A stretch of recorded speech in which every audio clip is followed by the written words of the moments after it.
खुदाई या रिसर्च के दौरान मिली पुरानी चीजों के बारे में स्टडी करके इतिहास के बारे में बहुत कुछ सीखने और समझने का मौका मिलता है, लेकिन हर बार ऐसा नहीं हो पाता, क्योंकि कई बार जब मिली पुरानी चीजों को समझने के लिए रिसर्च किया जाता है तो उससे जुड़े एग्जैक्ट जवाब मिलने की बजाय नए नए सवाल ही सामने आने लगते हैं। इसका नतीजा होता है कि फिर रहस्यों के अलावा कुछ भी हाथ नहीं लगता है। तो चलिए आपको इस वीडियो में 10 ऐसी ही चीजों के बारे में बताते हैं जिसमें कई रहस्य छिपे हुए हैं। Number 10, mummy of a monk. ऐसा माना जाता है कि लाशों को मम्मी के रूप में सुरक्षित रखने की तकनीक सिर्फ मिस्र में ही अपनाई जाती थी, लेकिन 1975 में हिमाचल प्रदेश में एक ऐसी मम्मी मिली जिसने वैज्ञानिकों के सामने हजारों सवाल खड़े कर दिए।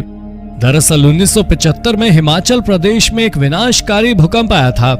इसी भूकंप की वजह से पहाड़ों में आई दरार की वजह से वैज्ञानिकों को एक कब्र का पता चला। जब उस कब्र का निरीक्षण किया गया तो वहां एक मम्मी मिला जो कि बैठे हुए अवस्था में था। भारत में वो भी बैठे हुए हालात में मम्मी का मिलना आर्कियोलॉजिस्ट के लिए काफी हैरानी भरा था। रिसर्च से पता चला कि ये कब्र लगभग 500 साल पुरानी है। इसमें मिली मम्मी एक मॉन्क की थी। इसमें जो सबसे ज्यादा हैरान करने वाली बात पता चली वो ये कि ये एक श्राप से बचाने के लिए इस धार्मिक गुरु ने खुद को ही मम्मीफाइड किया था। आखिर उसने खुद को इसके लिए कैसे तैयार किया होगा, इसका जवाब आज तक नहीं मिल पाया है। Number 9, stone in Ethiopia. Ethiopia के एक सुदूर इलाके में 1843 में एक बड़ा सा पत्थर मिला था जिस पर एक शेर की आकृति उकेरी गई थी। यूं तो यह पत्थर देखने में काफी सामान्य है, लेकिन इस पर उकेरी गई शेर की आकृति के साथ साथ कुछ अन्य आकृतियां इसे काफी रहस्यमय बनाती हैं। इस पत्थर पर शेर के साथ साथ क्रिश्चियन धर्म का प्रतीक चिन्ह भी उकेरा गया है। इस पत्थर के मिलने के बाद ये पता लगाने के लिए रिसर्च शुरू किया गया कि आखिर ये पत्थर कहां से आया था तथा इस पर ये आकृतियां किसने उकेरी हैं। काफी खोजबीन के बाद भी ये पता नहीं चल पाया कि आखिर ये पत्थर कहां से आया तथा इस पर ये आकृतियां किसने बनाई है। यही वजह है कि ये पत्थर आज भी काफी रहस्यों से भरा है। ये अब इथोपिया के एक प्रमुख टूरिस्ट प्लेस में भी गिना जाता है। नंबर 8, हायरोग्लिफ। हायरोग्लिफ एक राइटिंग सिस्टम है जिसका उपयोग आज से हजारों साल पहले मिस्र में किया जाता था। इस सिस्टम में लिखने के लिए एक खास किस्म की भाषा का उपयोग किया जाता था। समय समय पर मिस्र के अलग अलग हिस्सों से ऐसे पत्थर और दूसरी चीजें मिलती रही हैं जिस पर इसी हायरोग्लिफ राइटिंग सिस्टम का उपयोग करते हुए कुछ लिखा गया है। लाख कोशिशों के बावजूद आज तक वैज्ञानिक इस सिस्टम में उपयोग किए गए लैंग्वेज को नहीं समझ पाए हैं। यही वजह है कि अब तक ये पता नहीं लगाया जा सका है कि उन पत्थरों पर क्या लिखा हुआ है। हाँ, रिसर्च के बाद वैज्ञानिकों ने इतना जरूर पता लगाया कि जो पत्थर मिले थे वो लगभग 4100 साल पुराने हो सकते हैं। नंबर 7, द कैपेलिकाया रॉक टूम्ब। दुनिया के सबसे पुराने देशों में से एक होने की वजह से तुर्की में भी एक से बढ़कर एक ऐतिहासिक और रहस्यमय चीजें देखने को मिलती रहती हैं।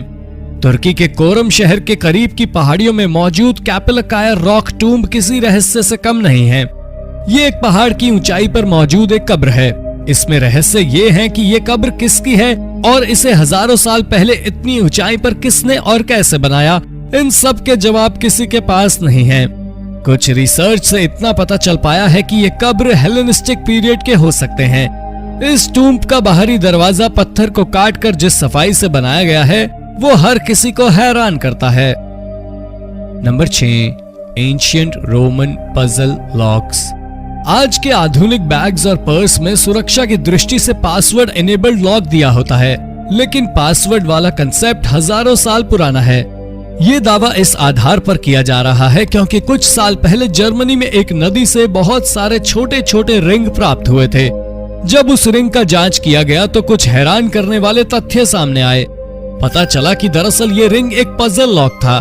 जब उस समय लोगों को किसी व्यक्ति को पैसे या कुछ कीमती सामान भेजने होते थे तो वो उसे इसी लॉक में रखकर एक पजल के द्वारा उसे लॉक कर देते थे, और ये पजल सिर्फ उसे ही मालूम होता था जिसे ये भेजा जा रहा है। वैज्ञानिक अब तक ये नहीं समझ पाए हैं कि इसमें किस पजल का उपयोग किया जाता था तथा ये पजल कितने सुरक्षित होते थे। हालांकि ये माना जाता है कि ये पजल लॉक लगभग 3rd सेंचुरी तक उपयोग में रहे होंगे। Number 5, old church. अक्टूबर 2019 में खुदाई के दौरान जेरूसलम के करीब एक बेहद पुराने चर्च के अवशेष मिले हैं। ये अवशेष काफी बड़े क्षेत्रफल में फैला हुआ है। चर्च वाली जगह पर जमीन के नीचे बड़ी सफाई के साथ कई विचित्र चित्र भी उकेरे हुए हैं। इस जगह का पता चलने के बाद जब खोजबीन शुरू की गई तो पता चला कि संभवतः यहाँ 6th सेंचुरी के आसपास चर्च हुआ करता था।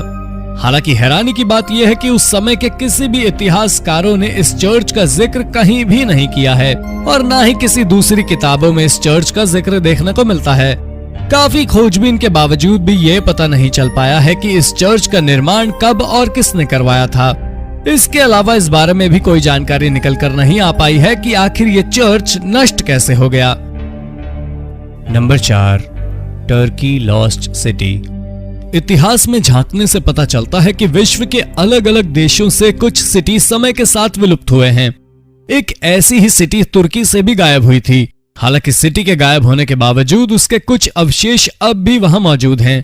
वहां मौजूद अवशेषों में इस क्षेत्र में बने पत्थर के बने बड़े बड़े कब्र हैं। यहाँ मौजूद कुछ कब्र एंशिएंट रोमन शैली के भी हैं। इसके अलावा आसपास के क्षेत्रों में भी पत्थरों के कुछ आर्टिफैक्ट्स और घर के अवशेष हैं।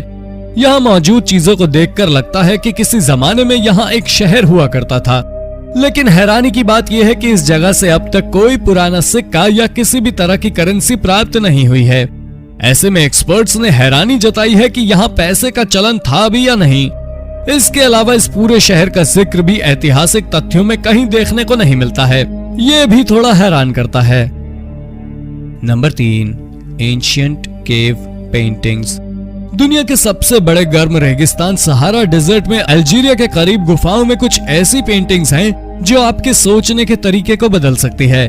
दरअसल इन गुफाओं में अनगिनत अजीबोगरीब चित्रों को बनाया गया है, लेकिन इनमें से एक चित्र ऐसा भी है जिसमें एक व्यक्ति को ऐसे सूट, ग्लव्स, हेलमेट इत्यादि में दिखाया गया है जैसा कि आज के एस्ट्रोनॉट पहनते हैं। जबकि रिसर्च से ये पता चला है कि ये चित्र लगभग 10 से 15 हजार साल तक पुराने हो सकते हैं। ऐसे में सवाल उठता है कि आखिर हजारों साल पहले के चित्रों में आज के एस्ट्रोनॉट कैसे आ गए। कुछ लोग दावा करते हैं कि हजारों साल पहले दूसरे ग्रह से एलियन आए होंगे। संभवतः ये तस्वीरें उन्हीं की हो सकती है। हालांकि इसकी सच्चाई क्या है वो कोई नहीं जानता है। Number 2, Nazca lines. हजारों साल पहले लोग पहाड़ों पर ही चित्रकारी किया करते थे या सूचनाओं को याद रखने के लिए उसे चित्र के रूप में उकेर लिया करते थे। ऐसे चित्र दुनिया के कई देशों में मौजूद हैं, लेकिन पेरू में मौजूद पहाड़ों पर उकेरे गए चित्र अलग ही महत्व रखता है। ये जगह नाज़का लाइन्स के नाम से जाना जाता है।